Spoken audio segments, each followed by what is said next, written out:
Thanks everybody for coming tonight, and thanks to there's many people in the room who are helping in my mayor campaign, particularly to Andy, Michelle and Suzanne, who've done an enormous amount. We're getting, we put the leaflet in the mayor's booklet, which goes to every voter in West Yorkshire. And that was one of the reasons for doing the campaign, was to stick a statement in front of everybody, and that statement includes saying, global warming's a scam, basically, and it's going to make you poorer, colder, and hungrier. And we don't know what percentage actually opened the booklet, but that statement has gone in front of everybody that's opened the booklet, and that was the main reason for doing the campaign. But we are putting out a lot of leaflets on top of that as well. So if anybody wants to help with just taking 100, 200 leaflets, there's plenty in my car across the road, and just stick them out in your locality, because we're getting an awful lot of positive feedback, a little bit of negative feedback, but an immense amount of positive feedback, and we are rattling the cage and stirring things up a little bit. Right. So what's the point in other than that, the campaign? What's the point in trying to elect me as mayor? How's that going to help us stop the net zero scam that Suzanne's just been talking about? Essentially, were I to be elected mayor, then there's two key areas that the mayor has responsibility for: policing and transport, and both of those are at the absolute heart of the sort of control matrix, the control agenda, the dystopian tyranny that we saw in 2020, 2021. Pure practicalities. If I'm elected as mayor, then I have to implement a new policing and crime plan for West Yorkshire to replace the one that's in force at the minute. Legally, under the 2011 Police Act, the police have to adhere. That's their instructions as to how they police West Yorkshire. It is that clear cut, and that police and crime plan will have in it statements that no lockdowns will ever be enforced in West Yorkshire, no mask mandates will ever be enforced, and we'll give a great deal of thought to what else we might need to ban, in terms of what they could come at us with next. So if I get elected, we get that police and crime plan in place and plan. Central government acting under, with Keir Starmer as the Prime Minister, acting under WEF directions, comes with the next pandemic, the climate change lockdowns, whatever it is, something we haven't even thought of yet. We can't stop them declaring a lockdown, but we can just say to West Yorkshire Police, well, we won't even have to say it because it will be in the plan and they will have to adhere to it. And the plan will say you're not enforcing it, and they won't be able to enforce it because it will be completely deprioritised. And can you imagine, the mask thing last time, it's a symbol of compliance and, conformity, isn't it? We had 15% or whatever it is, had no vaccines, but there were times when the mask compliance was worse than that, when it felt like, you were 1 or 2%. And that's because people were scared of enforcement. They were scared the police were going to come and arrest them or whatever. In reality, they weren't going to do that. But if there was a blanket statement across West Yorkshire saying the police are not enforcing any mask mandates, then I think the non-compliance with masks would the compliance with mask mandates would completely crumble. So those are the practicalities. That's what's at stake here. Transport, obviously, it's more complicated because you're working in partnership with the local authorities. But we will have a voice and we'll have a platform, and we'll get in there and disrupt, divert the agenda, stop the moves towards. The Labour mayors, I'm absolutely convinced, are going to be more key in implementing the WEF agenda than the MPs in Parliament. We see, and they're running mostly with London, obviously, at the minute, but the kickback there is probably worrying them. But if that comes to West Yorkshire, then we'll disrupt all the city gateways, all the paper mile, all the plans to say that you can only drive your car on certain days of the week, depending on what your number plate is. All of it. Well, that's I think Paris have already tried that, haven't they? I don't know. I'm not entirely up to speed. But there's all manner of things like that are coming down the road, which will be implemented by the Labour mayors. The Tory mayors will probably do it as well. But it's essentially a Labour mayor that we're up against in West Yorkshire. And we will have the opportunity to disrupt and get in the way of that. So that's what's at stake. That's what we can do. And if we don't do it this time, we're going to have to wait another 4 years before we get another chance at standing somebody, hopefully not me next time, somebody else will step forward, but standing somebody else from the freedom movement to have a go at disrupting them. And that's all assuming that I win, which may to some people seem like a long shot, although the feedback we're getting is very positive, and the main two parties' vote is undeniably in free fall. Both the Labour vote because of their support for genocide in Palestine, and the Conservative vote because of their general incompetence at running the country, which they choose to demonstrate on an almost daily basis at the minute. So both of those main parties, their vote is in free fall. There's no doubt about that. It's just what happens to that vote. Does it stay at home or does it go to somebody else? You've then got the Yorkshire Party and the Lib Dems, who seem to have gone for a strategy of trying to be more green than the Greens. So you've got three small parties fighting for, the eco-zealots, basically 10 or 15% of the vote. So it is wide open. It's absolutely wide open, and we're in with a chance of winning it. But even without winning it, we can score a major victory, and we probably already have done, because we really have upset them just by standing. Some of you came to the thing in Wetherspoons, even holding that event in Wetherspoons, where we got 50, 60 signatures in one night. The other parties have found out about that and, have been a little bit astonished, particularly the smaller parties, because they couldn't, Yorkshire Party and the Liberal Democrats locally, they couldn't mobilise something like that. Tonight, they couldn't do that. They haven't got the numbers to do events like this. They haven't got the numbers to get out the leaflets that we've got. We've got the infrastructure in place. We've got the connections. We've got the networks, and that has upset them. When I went to Leeds City Council to hand in the nomination papers, I think there's quite a few people in the room that nominated me.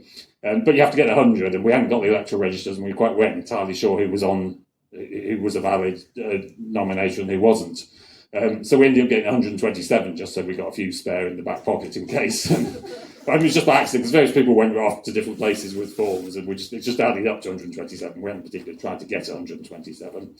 But I was sat with one of the other candidates in the room and a representative from one of the other parties, and they both got exactly 100, and they were astonished that we'd managed to get 127, and I was quite blasé about 127. It's just sort of, cross the last 27 off them, we don't need them, sort of thing. And they didn't like that. They didn't like the fact that we could very easily get that number. So even things like that, they're significant victories that will get fed back. But obviously the biggest victory is the number of votes I get, because there's no particular secret about what I stand for. We used to be climate change deniers. We seem to have turned into climate deniers now. I don't deny the existence of a climate, and I don't deny the existence of climate change either. Obviously, it's always changing. But anyway, my position on climate change is absolutely black and white. It's in all the leaflets. It's in the mayor's booklet, the election booklet thing that came out. And my position during COVID was clear cut as well. Andrew Cooper from the Green Party described me as a notorious anti-masker in the Huddersfield Examiner paper, which was a bit of a different one. Which, I'm quite happy to be a notorious anti-masker. It's quite clear. There's no ambivalence. It's quite clear where I stand. And if I get 10, 15%, 20% of the people in West Yorkshire to vote for me, then that's 20% that agree with what I'm saying. And that shakes them up. So we really are fighting for every single vote here. We want as many people to get out, to vote for it, to vote for me, to vote for us. Suzanne will be Deputy Mayor for police and crime, which will be interesting. We need as many votes. We need people out there getting the leaflets out, just talking, encouraging. Because I'm convinced my single biggest problem is people still don't know I'm standing. People that are awake and what we would describe as part of the freedom community still don't know that I'm on the ballot paper, what I stand for, even that there's an election taking place. I've had lots of, I've been involved in this from the start in 2020 and organising Freedom Alliance and things. And I thought I was fairly well up to speed on, West Yorkshire and the various different freedom groups and who was organising what where. And it's been an absolute revelation. I've had contact from dozens of tiny little freedom groups, people meeting in front rooms, in pubs, even very close to me geographically, that I didn't even know these groups existed. And that's been very encouraging, because that's networks, that's infrastructure that's in place. But I'm still worried that there's more of these little groups out there that don't know about me and don't know that they've got the opportunity to vote for a genuine anti-statist, anti-agenda, whatever you want to call me, freedom-loving candidate on 2nd of May. So please help me spread that word. You can get a few leaflets out. And as I think Suzanne touched on, it isn't just about me. There's dozens of independent candidates standing across West Yorkshire. in the council elections, and just to get some of those into the council chambers, get some of those elected. Again, which is a realistic prospect, and I'd encourage you to do that. I mean, the bulk of them, I think, are well aligned, or at least partially aligned with us. Just do a little bit of research, because there may be one or two that aren't. But even if they're not, I mean, there's almost a strong argument for voting for an independent who's on the other side, just to help the move away from the party structures and the party system. Council elections, if you haven't got an independent, and you've got me to vote for it, Mayor, and hopefully you will do that. But if you haven't got an independent councillor you can vote for, and you're not convinced by any of the other party candidates, then go along and spoil your ballot paper rather than not voting. Spoiled ballot papers do get read at the count. They get read. The MPs are usually at the count, and they're reading them. The other councillors read them. So spoil it with whatever your pet statement is. I mean, I'm not the Graham Moore thing about writing "I do not consent." I'm not up to speed on the legalities of that. I mean, I do respect Graham's view when it comes to constitutional matters. So he may well be right. So you could write that. The trouble is, "I do not consent" sounds a little bit bland. You're not almost missing the opportunity to make the statement that you might want to make. So just put whatever you want about COVID or climate change. On the council one, but on the mayor one, please put a cross next to my name. And there are two, and they're different. In terms of where we're at with the wider agenda, I always think we should be positive and optimistic. I think our enemies are in an absolutely desperate position. I won't go into exactly my take on. I'll go into briefly my take on the world, which carries no more weight than the opinions of anybody else in this room, perhaps less, because I don't really spend that much time doing the detailed research. But I think they've controlled us for 200-300 years through a debt-based fiat monetary system. They issue ever more money. They give it to their acolytes and to the state first. And they use that to reel people into being controlled by the state, either through the benefits system or through direct employment by the state. And that's been the control mechanism for the last couple of hundred years. But it is collapsing because it has an Achilles heel, that system. It works well for so long. But eventually you create so much money that the value of the money dies through inflation. And that's what inflation is. It's nothing to do with Ukraine or the Middle East. It's just too much money has been created, so the confidence in the currency has been destroyed. And they know that, and they're desperate to try and put in place their new digital matrix. I mean, they're probably, I suspect, are going to back the currency with gold at the very last minute. But that will shrink the size of the state dramatically. They won't have all the police. They won't be able to pay informers, all the rest of it. So I think they're desperately trying to put into place this digital matrix infrastructure based on digital ID, cameras, drones, all the rest of it. And they're trying to get that in place before the old system dies. And COVID was a rushed attempt, I think, at trying to get digital ID on the back of the vaccine passports, is my take. But I mean, the key thing is they failed. We beat them. 15-18%, whatever it is, had no vaccines, according to the vaccine surveillance report. And that was way too many for them. We stopped them there. This was warfare. They came and laid siege to our castle, and we didn't crumble. And they've had to retreat and leave the dead bodies behind from their army. So they are going to come again at us. I mean, I do tend to use war type analogies and descriptions quite a bit, I'm afraid.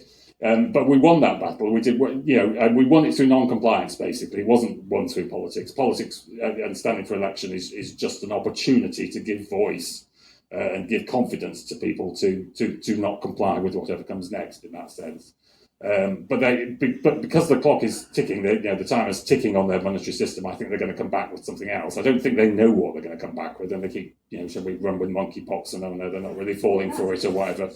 And we've had 3 years of going through that, and they seem to be obsessed with the chickens at the minute, and we don't. Yeah, so they probably don't even know. And a big mistake we do is to invest too much power in them. I don't think they've got the ability to choreograph it. I think they're at war with us, and they've got they've got the power of the state that they can use against us at the minute.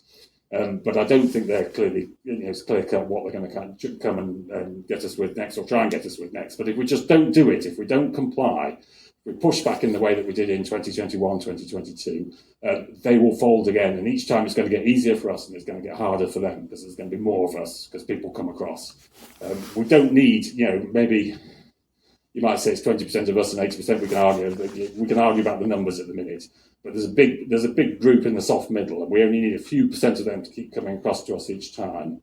Waking up using the terminology, if you like, and that's happening. And this election is helping that happen. I know from the contact I've had from people that they are helping. I mean, the cold weather, whatever is causing it, has definitely helped and played into my hands. I think it's had we had a heat wave, which we quite often do have at the end of April. I mean, I remember campaigning for the council elections last year in April, and doing it in my shorts basically because it was hot. And so, but if we'd had that, then it would have been a lot harder. But people are seeing this cold weather, and they're just not believing global warming. So, as Suzanne's right, climate change at the minute is the battleground. But to me, it feels like a much simpler and much easier battleground than COVID ever did, because it is a fraud. And it's going to result in people losing their freedom to travel, their freedom to go on holiday, and all the rest of it. All the things that they were duped with to take the vaccines in the first place are now going to work against them. So elections are a way of platforming what's happening, and trying to get people to vote for an alternative candidate. And another thing I would say I'm trying to do with this election is to give everybody else confidence to come forward and stand in council elections, parliamentary elections, whatever it is. It isn't, I am just one of you. It is just, I'm just an ordinary person with a very ordinary life.